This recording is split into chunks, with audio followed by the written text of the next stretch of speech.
Okay, குடி இல்லாமல் இன்றைக்கி 3வது நாள் ஆரம்பிச்சிருச்சு. மூஞ்சி ஓரளவுக்கு தெளிவாகிருச்சு, காய்ச்சல் கொஞ்சம் ரெடி ஆயிடுச்சு. ஓகே, இந்த நாள் வேலையும் ஆரம்பிச்சிருச்சு. வீட்டில் எல்லாம் ஓட்டு போட்டிருங்க. நான் ஒரு ஆள் தான் ஓட்டு போடல, மலேசியாவில் இருக்கிறேன். தம்பி திருப்பூர்லேயே ஓட்டு போட்டான், தங்கச்சி வீட்டுக்காரரும் திருவண்ணாமலையில் ஓட்டு போட்டாங்க, அம்மாவும் அப்பாவும் நம்ம சொந்த ஊரில் ஓட்டு போட்டாங்க, அரியலூருக்குள்ளே. ஓகே, 4 பேரும் ஓட்டு போட்டாங்க. நாம் மட்டும்தான் மலேசியாவில் வேலை பார்த்துக்கிட்டு இருக்கோம். ஓகே, இந்த நாள் ஆரம்பிச்சிருச்சு நண்பர்களே. இன்றைக்கி தமிழ்நாட்டில் எலெக்ஷன், எல்லாம் ஓட்டு போடுறாங்க. நாம் தான் தனியாக இங்கே நடக்கிறோம்.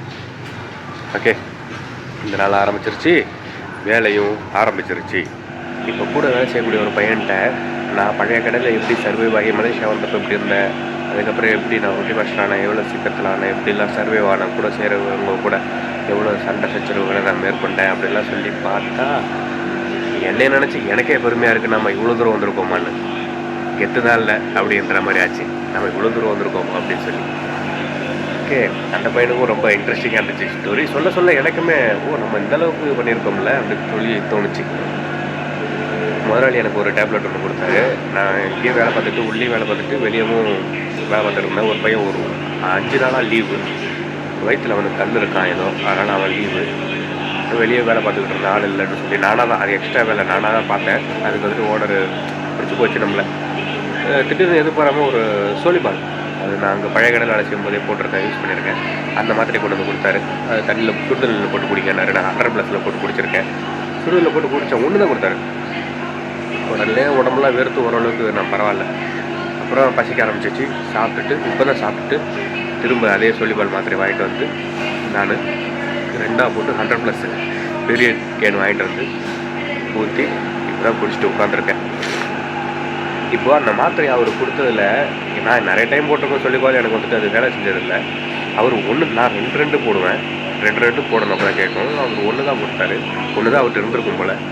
அந்த 1 கொடுத்தோடனே எனக்கு அது எஃபெக்ட் காமிச்சிது, ரிசல்ட் கொடுத்தது. ஏன்னா அதை நம்ம கேர் பண்ணி வேறு ஒருத்தவங்க கொடுக்குறாங்கன்ற அந்த ஒரு லவ்வை நான் உணர்ந்தேன். அந்த ஒரு அன்பை, நம்மளை கேர் பண்ணுறத.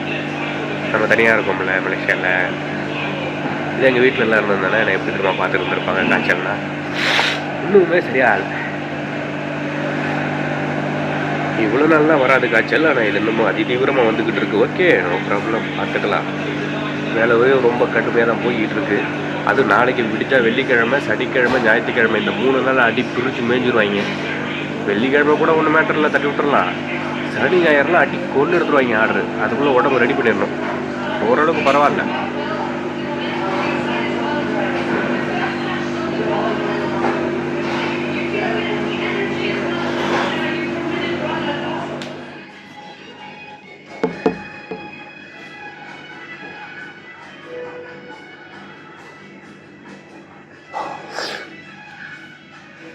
ஊரே அமைதியாக இருக்குது. கடையில் ஒரு கஸ்டமர் இல்லை. ஒரு கஸ்டமர் வேணுமோ உட்காந்துருக்காரு. இது வந்து டீ மாஸ்டரு. கடையில் பாட்டு ஓடிக்கிட்டு இருக்கு. மற்றபடி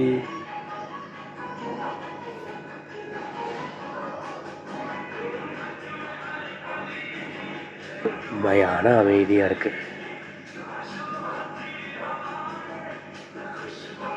பூனை ஒன்று நடந்து போய்கிட்டு இருக்கு. இதையெல்லாம் யாரும் அவங்ககிட்ட கேட்டா அப்படின்னு நினைக்கிறீங்களா? சொல்லணும்ல. மணி 4:34. இதை கழுத்திட்டு முடித்தேன். இவர் போய் மாப் போட்டு விடுவார். மாப் போட்டு விட்டாருன்னா அப்புறம் 5:30 மணிக்கு ரொட்டி ஸ்டாக் போட ஆரம்பிச்சுட்டு லைவ் போட்டு விட்டுட்டு ரொட்டி ஸ்டாக் போட ஆரம்பித்தோம்னா அவ்வளோதான். ஓகே தான். நீ கொஞ்சம் ஓகே, உடம்பு கொஞ்சம் ஓரளவுக்கு ஒரு 80% ஓகே, எனர்ஜியை ஃபீல் பண்ண முடியுது.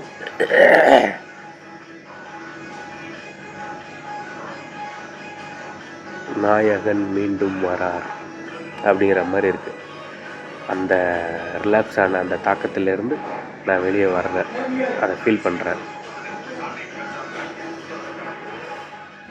கடைசியாக கடையை விட்டு வெளியாகக்கூடிய நேரத்தில் ஒரு குத்துவாங்க பாருங்கள் கஸ்டமரு. இப்போ தான் உடம்பு ஒரு 90% மேலே ரெடி ஆயிருச்சே, நொறுக்கிறோம்ல, அந்த நொறுக்களில் ஏற்பட்ட வேர்வை தான் இது. ஓகே, இப்போ நம்ம வந்துட்டு சோப்பு வாங்க போகிறோம். நல்லா சோப்பு போட்டு குளிக்கலை அப்படின்னா அலர்ஜி வந்துடும். ஒரு நாளைக்கு 2 டைம் குளிக்கணும். இந்த கட்டையில் ரூம்லேயும் ஹீட்டு, கட்டையிலையும் ஹீட்டு, எப்படி வேறு ஓடுது. ஐசா அங்கே கொஞ்சம் பாரு அண்ணனோட பேரு. ஓகே, போயிட்டு சோப்பு வாங்கிட்டு பேக்ரவுண்டு இந்த சுற்றி இருக்கிற இடம்லாம் தெரியாமல் பார்த்துக்கணும்ப்பா. ஆனால் அந்த இடங்கள்லாம் காமிக்கணும்னு ஆசையாக தான் இருக்குது. மலேசியா வாழ் மக்கள் வாழக்கூடிய இடம் எப்படி இருக்குன்னு சொல்லி நல்லாயிருக்கு. ஒரு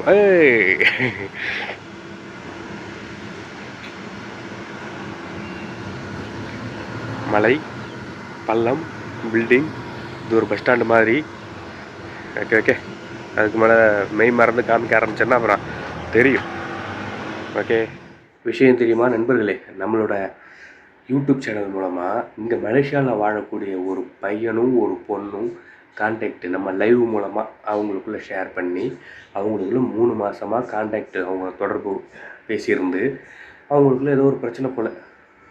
இது எனக்கே தெரியாது. திடீர்னு 2 நாளாக ஒரு 4-5 நாளாக பஞ்சாயத்து என் லைவில் ஓடிக்கிட்டு இருக்குது. காலையில் நான் ரொட்டி போடும்போது இதே லைவான்னு சொல்லி 3 மாதமாக அவங்க பேசி பழகி இப்போ சண்டை போட்டு பிரிஞ்சுட்டாங்க போல். எனக்கே தெரியாது. என் லைவில் எனக்கே தெரியாமல் இது காதலா என்ன ஏதுன்னு எனக்கு ஒன்றும் புரியல. இனிமேல் தான் இப்போ சாப்பிட்டுட்டு தான் இனிமேல் அதை விசாரிக்கணும். சரி ஓகே, பாருங்களேன், நம்ம சோஷியல் மீடியாவில் இருக்கிறோம். எனக்கே தெரியாமல் என் லைவில் என் சேனலை நான் அவ்வளோ கண்ணும் கருத்துமாக பார்த்துக்கிட்டு இருக்கேன். எனக்கு கமெண்ட்ஸ் ரேராக தான் வரும், வியூஸ் ரேராக தான் போகுது. ஓகே, கம்மியாக தான் போகுது.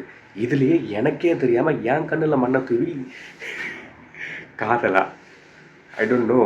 இனிமேல் தான் விசாரிக்கணும் இது உண்மையா இல்லை இது ஒரு பித்தலாட்டமா அப்படி சொல்லி கண்டுபிடிச்சிருவோம். நிறைய பட்டிருக்கோம்ல, பொய்யான விஷயங்களெல்லாம் பார்த்துருக்கோம்ல, கண்டுபிடிச்சிருவோம். சரி ஓகே, நேற்று தான் சொல்லியிருந்தேன் குடிபோதை இல்லாத நாள் அப்படின்னு சொல்லி நான் மென்ஷன் பண்ண மாட்டேன், அது உங்களுக்கு ட்ரிக்கராகும் அப்படின்னு சொல்லி. ஆனால் நான் இது வந்துட்டு வராதவங்க, அந்த பாதைக்கு வராதவங்களுக்கு நான் விழிப்புணர்வு ஏற்படுத்துகிறேன். ஓகே, அதனால் நான் சொல்லி ஆகணும். இந்த நாள் எந்த ஒரு குடிபோதையும் இல்லாத ஒரு நாளாக நான் கடந்துட்டேன். என்ன மாதிரி இருக்கணும் நீங்கள் எக்காரணத்தை கொண்டோம் எந்த ஒரு போதை பழக்க வழக்கங்களுக்கும் அடிமையாடாதீங்க. மீளணும் அப்படின்னா ரொம்ப கஷ்டப்படுவீங்க. பார்த்து பத்திரமா இருங்க. தொடர்ந்து பாருங்கள், சப்போர்ட் பண்ணுங்கள். இது வெறும் வீடியோ இல்லை, என்னோடய வாழ்க்கை.